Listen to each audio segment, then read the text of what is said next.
So we've got our fasting, and our abstinence, and all that fun, and then we've got our almsgiving. Now maybe this is just me, but I feel like sometimes almsgiving gets the short straw. We pray a lot, we fast because, those are in the rules, and then there's that third thing that we're supposed to do too. Anybody ever given your alms really well? Yeah, see, exactly. But I guess that brings up the question of what could we do, to kind of tap more into almsgiving. Whatever we think that means, whatever that kind of, sparks in our brain.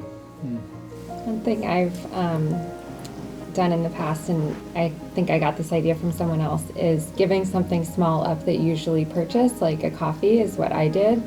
At the time I was working in an area with lots of really nice cafes, so getting like an afternoon latte was not an unusual thing for me. So during Lent, I decided to not do that and kind of put aside whatever money I would have spent on those lattes for almsgiving. So kind of giving something up and realizing that with the money that you would have spent on it, you can put that towards something else. But yeah, I haven't decided what I'm doing yet this year, but I do think you're right that sometimes almsgiving gets the short end of the stick, and it's kind of like the afterthought of Lent, but I definitely don't think it should be that way. I think it's a very important part of Lent, and so, I'll try to think of something that I can do this Lent to make sure it's not the kind of afterthought, Does almsgiving have to be money? I don't think it has to be money, no. Right. I think in a similar way to how we talk about, oftentimes the three T's, the time, talent, treasure, that kind of conversation we often have.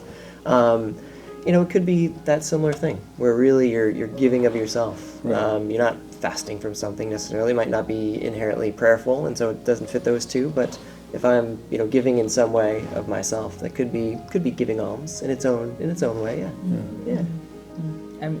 So for me, again, kind of being new to the Catholic Church and Catholicism, as a Protestant, fasting was, a part of my spirituality, and so was prayer. But almsgiving is definitely the new kind of component in the, I guess, array of one of the many of practices of Christian worship for me. So, again, I can't add too much about like what I've done in the past because I haven't done anything with almsgiving. But I am excited to kind of partake in what it means, what it means to give alms and that whole way. And I think, I think you mentioned money, or like, the question of does it have to be money? And I think, again, I don't know one way or another if does it have to be or no, but I think for me, like whatever, how I understand it as far as I sit right here, it's like whatever is like the hardest thing to give up maybe is the thing that you give up, or if I'm understanding almsgiving correctly.